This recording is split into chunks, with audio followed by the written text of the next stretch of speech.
That song was brought to you by SM Supermalls.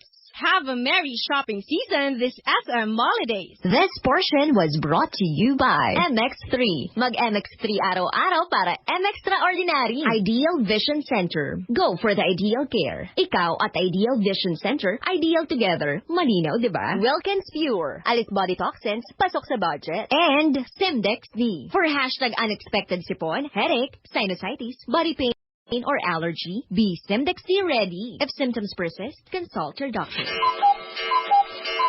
5:42. That time check was brought to you by Petron. San ka man dalhin ng buhay, meron kang kasabay. Petron, kasabay sa lakbay. Naku, Kabisyo, nagkakaroon ka ba minsan ng problema dyan sa damit mo kapag may amoy? Naku, alam mo, minsan sabi nila, sa ginagamit na sabon yan eh. Kaya naman dapat gumamit ka na ng Pride with Fabcon. Dahil ang bango-bango nga naman talaga ng Pride with Fabcon. At dahil ayon sa research sa Metro Manila, halos 80% ng mga misis mas gusto ang bango ng Pride with Fabcon kaysa leading brand even after 24 hours. Kaya mga misis, tuloy-tuloy lang ang bango ng Pride with Fabric Conditioner. At ako po si Laika Barista para sa Pride with Fabric Conditioner.